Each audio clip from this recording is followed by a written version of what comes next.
الحمد لله رب العالمين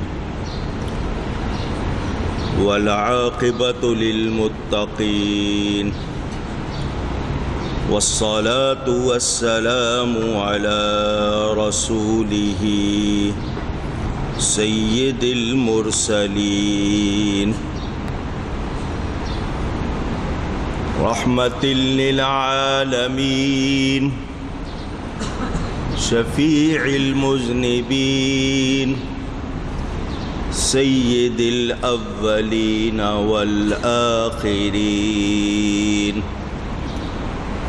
سيدنا ومولانا محمد رسول رب العالمين وعلى آله وصحبه أجمعين. أما بعد فأعوذ بالله من الشيطان الرجيم. بسم الله الرحمن الرحيم. والبدن جعلناها لكم من شعائر الله لكم فيها خير فاذكروا اسم الله عليها صواف فإذا وجبت جنوبها فكلوا منها وأطعموا القانع والمعتر كذلك سخرناها لكم لعلكم تشكرون. صدق اللہ العلی العظیم. محبت کے ساتھ ایک مرتبہ دروشی پڑھ لیجئے. اللہم صلی علی سیدنا و مولانا محمد معدن الجود والکرم وآلہ وصحبہ وبارک وسلم. الصلاة والسلام علیک یا رسول اللہ.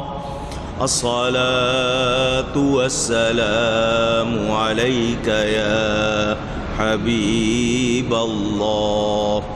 الصلاة والسلام علیک یا رحمة للعالمین وعلى آلک واصحابک یا شفیع المذنبین. حمد و صلاۃ کے بعد قرآن کریم کی سورۃ الحج کی تفسیر آپ سن رہے ہیں.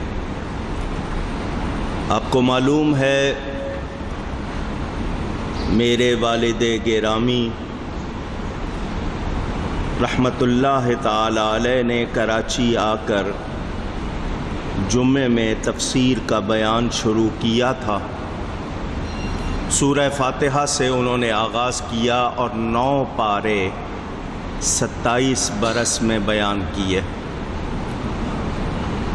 1984 میں جس آیت پر انہوں نے تفسیر کا سلسلہ جہاں تک بیان کر دیا اسی آیت سے آگے بیان جاری ہے. 30 برس ہو گئے ہیں اور ابھی میں 8 پارے مکمل نہیں کر سکا. یہ بیان مختصر ہوتا ہے لیکن تمام مسائل بیان ہو جاتے ہیں. آپ نے ان آیات میں اب تک یہ سنا ہے کہ اللہ کی نشانیوں کی تعظیم کرنا دلوں کے تقوی سے ہے. اللہ تعالیٰ نے ہمارے لیے کچھ چوپائے حلال کیے ہیں. ان میں ہمارے فائدے کے لیے ایک میعاد مقرر کی ہے. ہر امت کے لیے ایک قربانی ہے. اللہ کا نام لے کر جانور کو ذبح کیا جاتا ہے. جانور کو ذبح کرنے سے پہلے کسی کا نام لیا جائے تو جانور حلال رہتا ہے، حرام نہیں ہوتا.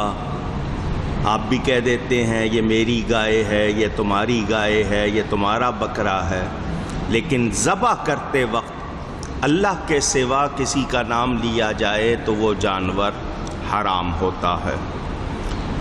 ہمارا معبود ایک ہی ہے، اللہ کے سوا کوئی عبادت کے لائق نہیں، اسی کے حضور گردن رکھی جائے، یعنی سراپا تسلیم و رضا ہو جائیں۔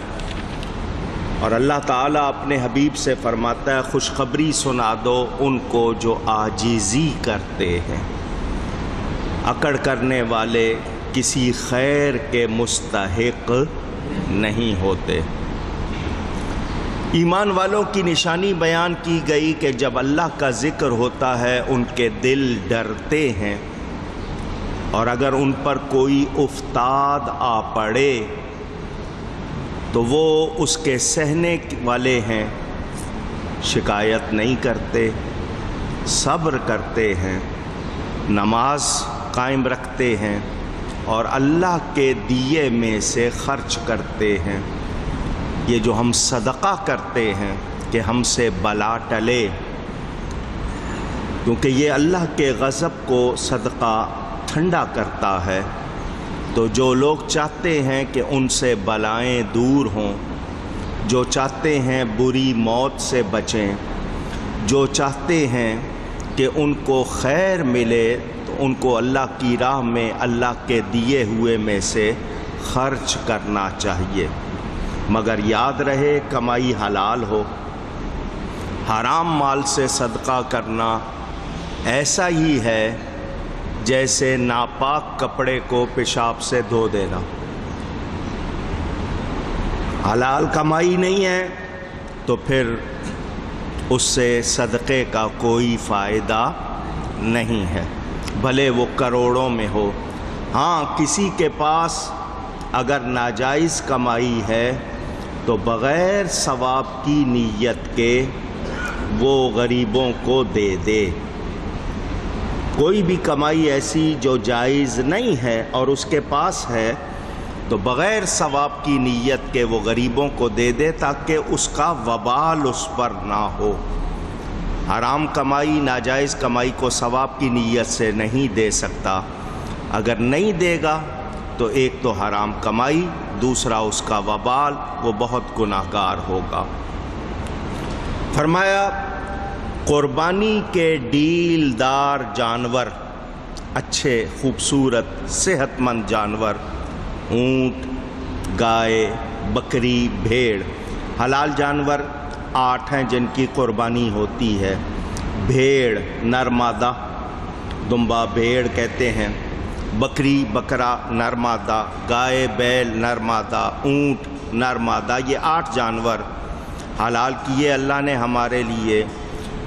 ان کو اللہ نے اپنی نشانی فرمایا، اور میں آپ کو سنا چکا ہوں کہ کبھی بھی دنیا بھر میں یہ نہیں سننے میں آیا کہ بکرے کم ہو گئے ہیں، یا گائے کم ہو گئی ہیں، یا اونٹ کم پڑ گئے ہیں۔ قربانی کرنے والوں میں اضافہ ہو رہا ہے، جانور کبھی کم پڑے نہیں۔ حالانکہ دیکھا جائے تو بکری بکرا میں نے آپ کو بتایا تھا سال میں 1 یا 2 پیدا ہوتے ہیں۔ پیدائش سالانہ، خرچہ روزانہ ذبح ہوتے ہیں۔ تو یہ بھی ایک اشارہ کہ جو قوم اللہ کے نام پر کٹتی ہے وہ کبھی ختم نہیں ہوتی۔ تو اللہ کے نام پر جو قربان ہوں وہ کبھی ختم نہیں ہوتے۔ اللہ فرماتا ہے ان میں تمہارے لیے بھلائی ہے، تو ان پر اللہ کا نام لو۔ آگے فرمایا فَاذْكُرُوا اسْمَ اللَّهِ عَلَيْهَا صَوَافَ، تو ان پر یعنی ان جانوروں پر جب ذبح کرو تو اللہ کا نام لو۔ کس حالت میں ہوگا جانور کے حوالے سے بتایا گیا، فَإِذَا وَجَبَتْ جُنُوبُهَا فَكُلُوا مِنْهَا وَأَطْعِمُوا الْقَانِعَ وَالْمُعْتَرَّ۔ ایک پاؤں بندھے، 3 پاؤں سے کھڑے، پھر جب ان کی کروٹیں گر جائیں تو ان میں سے خود کھاؤ، اور صبر سے بیٹھنے والے اور بھیک مانگنے والے کو کھلاؤ۔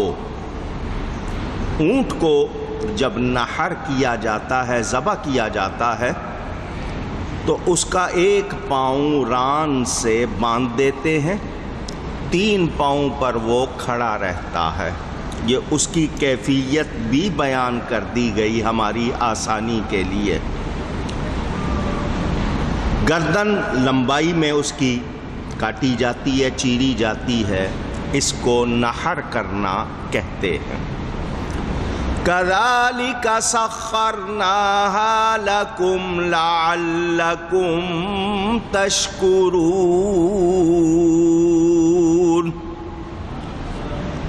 جانور اللہ کی مخلوق ہیں، کسی کے بس میں آنے والے نہیں، لیکن یہ اللہ کی مہربانی ہے کہ ان کو ہمارے بس میں کر دیا ہے، قابو میں۔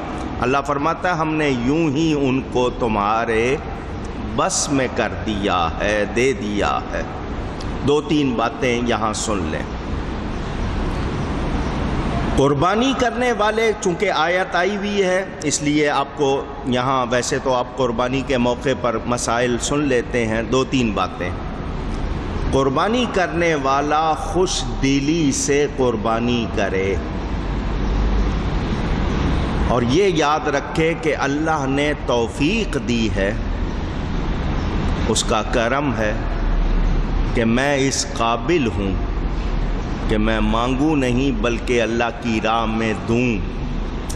اللہ کے دیے ہوئے میں سے خرچ کرتے ہیں، خوشی سے کرے، اچھا جانور کرے، ایک بات۔ دوسری بات یہ کہ قربانی کے جانور سے کاروباری فائدہ نہیں اٹھایا جا سکتا۔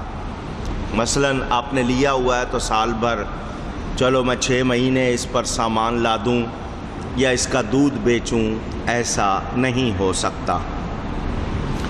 ذبح کرتے وقت صرف اور صرف اللہ کا نام لینا ہے۔ جب اللہ کا نام لے کر ذبح کیا جائے تو جانور حلال ہوتا ہے۔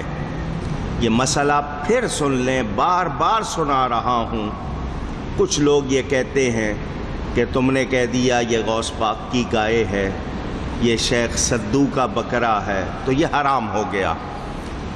صرف ذبح کرتے وقت اللہ کا نام لینا ہے، اس سے پہلے کسی کا بھی نام لیں جانور حرام ہوتا نہیں، یہ ذہن میں رکھے، ورنہ پھر کسی کی بھی کوئی چیز جائز نہیں رہے گی، کیونکہ وہ لوگ یہی کہتے ہیں جس پر غیر اللہ کا نام آ جائے وہ حرام۔ تو ہر چیز پر اللہ کے سوائے نام آتا ہے، یہ مکان کس کا، یہ دکان کس کی، یہ سامان کس کا، بیٹا کس کا، بیٹی کس کی، اللہ کا نام تو نہیں آتا، بندے کا نام آتا ہے۔ اور وہ کہتے ہیں غیر اللہ کا نام آ جائے تو حرام، تو پھر کوئی چیز حلال رہے گی؟ معنی صرف کیا ہے یہاں پر کہ وہ جانور جس کے ذبح کرتے وقت اللہ کے سوا کسی کا نام لیا، وہ جانور حلال رہتا نہیں۔ یہ بھی آپ نے سن لیا۔ قربانی کی جاتی ہے اللہ کا تقرب حاصل کرنے کے لیے، اللہ کے قریب ہونے کے لیے۔ اور 4 پارے کے شروع میں ہے لن تنالوا البر حتى تنفقوا مما تحبون، تم اس وقت تک بھلائی کو نہیں پہنچ سکتے جب تک اللہ کی راہ میں اپنی پسندیدہ محبوب چیز قربان نہ کرو۔ حضرت ابراہیم علیہ السلام نے دعائیں مانگ کے بیٹا لیا، حضرت اسماعیل علیہ السلام پیدا ہوئے، 7 برس کی عمر ہے، اللہ نے حکم دیا ان کو ذبح کر دو۔ تو ذبح ولد اصل چیز ہے قربانی، ذبح ولد، بیٹا قربان کرنا کتنا پیارا ہوتا ہے، مگر وہ قربان کرنے کو تیار ہو گئے۔ اللہ کی مہربانی کے جانور کو فدیہ بنا دیا۔ آج کیا ہم میں یہ جذبہ ہے کہ ہمیں بیٹا یا اپنی جان بھی قربان کرنی پڑے تو ہم دریغ نہ کریں؟ اگر یہ جذبہ نہیں ہے تو پھر ہم نے قربانی کو سمجھا نہیں۔ خواہشات بہت پیاری ہیں، زندگی کے سامان بہت پیارے ہو گئے، مگر حکم کیا ہے؟ کہ اللہ اس کے رسول سے زیادہ یہ چیزیں پیاری نہ ہوں۔ اگر اللہ اور اس کے رسول سے اور اللہ کی راہ میں جہاد سے چیزیں ہمیں دنیا کی پیاری ہو گئیں تو پھر ہم کسی بھلائی کے مستحق نہیں۔ یہ نہیں فرمایا کہ پیار نہ کرو، جمع نہ کرو، نہیں، اللہ اور اس کے رسول سے زیادہ پیاری نہ ہوں۔ جب باری آئے اللہ کی راہ میں قربان کرنے کی تو جو کچھ ہے رب کا ہی دیا ہوا ہے۔ غالب نے بھی کہا نا، جان دی ہوئی اسی کی تھی، حق تو یہ ہے کہ حق ادا نہ ہوا۔ ہم نے اپنا کیا دیا ہے، رب کا دیا ہوا دیا ہے، تو ہمیں قربانی کرتے ہوئے خوش دلی کا مظاہرہ کرنا چاہیے۔ دنیا بھی دین بھی، ہم کبھی کبھی غلط کر جاتے ہیں۔ جو دین پر چلتا ہے دنیا اس کو خود بخود ملتی ہے، اور جو دنیا کو اپنا لیتا ہے دین سے کبھی کبھی دور ہو جاتا ہے۔ کچھ لوگ دنیا کی خاطر دین کو چھوڑ دیتے ہیں، دنیا بھی ان کے ہاتھ نہیں آتی۔ دنیا نے کبھی کسی سے وفا نہیں کی، سکندر جب گیا دنیا سے دونوں ہاتھ خالی تھے۔ تو دین کے لیے دنیا کو چھوڑے، دنیا کے لیے دین کو نہ چھوڑے۔ مجھے بتائیں، اللہ والوں نے اللہ کی رضا کے لیے دنیا کو چھوڑا، دنیا ان کے پیچھے پیچھے گئی، اور جنہوں نے دنیا کے لیے دین کو چھوڑا دین بھی ہاتھ سے گیا اور دنیا ہاتھ نہ آئی، نہ ادھر کے رہے نہ ادھر کے رہے۔ سوچنا چاہیے انسان کو۔ قربانی کا گوشت فرمایا کیا؟ خود کھاؤ، صبر سے بیٹھنے والے اور بھیک مانگنے والے کو کھلاؤ۔ ہمارے ہاں کیا رواج ہے؟ قربانی کی ملازم ہے تو اپنے باس کے لیے ایک ران الگ کر دی، بیٹی کا کہیں رشتہ کیا ہے تو ان کے لیے ایک ران الگ رکھ دو، دستی الگ رکھ دو۔ بڑے بڑے لوگوں کو جن کو پہلے ہی ملتا ہے ان کو دے رہے ہو، دینا منع نہیں ہے۔ جن کو نہیں ملتا ان کے حصے میں کیا ایک دو چھچڑے دے دیے، وہاں بھی خوش دلی نہیں ہوتی۔ ہمیں حکم کیا ہے؟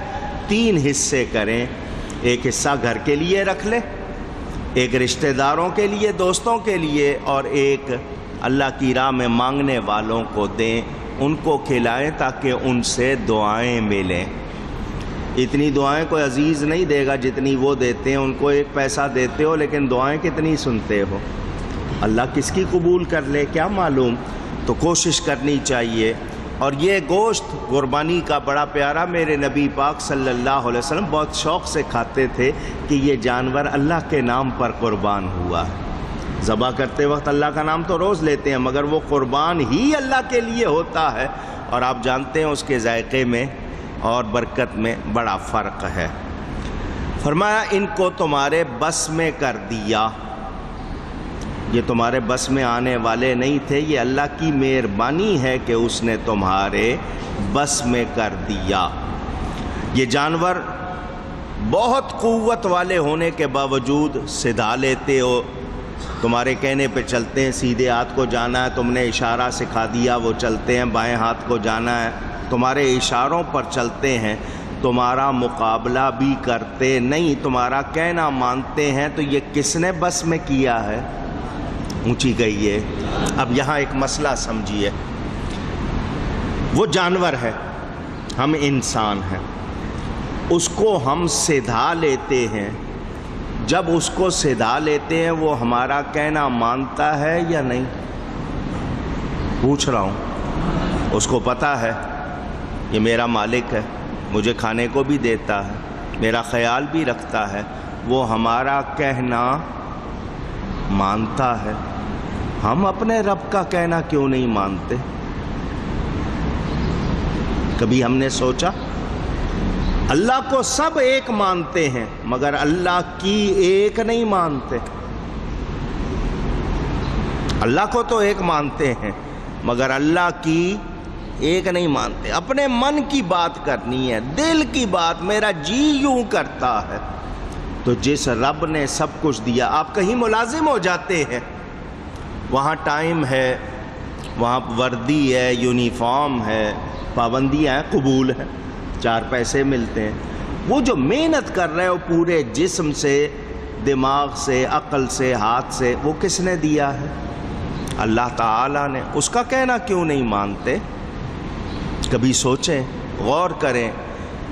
حضرت بلے شاہ صاحب قصوری رحمۃ اللہ علیہ فرماتے ہیں، کتے سے وفاداری سیکھو۔ ایک لقمہ تم اس کو ایک ٹکڑا دے دیتے ہو، وہ تمہارا دروازہ نہیں چھوڑتا۔ تم سو رہے ہو، وہ جاگ کر پہرا دیتا ہے۔ تم 100 مرتبہ دھتکارو، وہ تمہارا دروازہ نہیں چھوڑتا، وہ ایک لقمے کی قدر پہچانتا ہے، اسی سے وفاداری سیکھ لو۔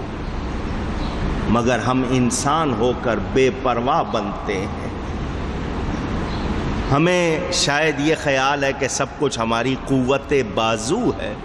یہ بازو میں قوت کس نے دی ہے اور یہ بازو کس نے دی ہے؟ بہت اکڑتے ہیں، ہم یوں کر دیں گے، ہم وہاں کر دیں گے۔ ہم ہیں کیا؟ ہماری بساط کیا ہے؟ حیثیت کیا ہے؟ ہمیں رب تعالیٰ کا فرما بردار بننا چاہیے، اور وہ کیا فرماتا ہے؟ لَإِن شَكَرْتُمْ لَأَزِيدَنَّكُمْ، اگر تم شکر کرو گے میں نعمت زیادہ کر دوں گا۔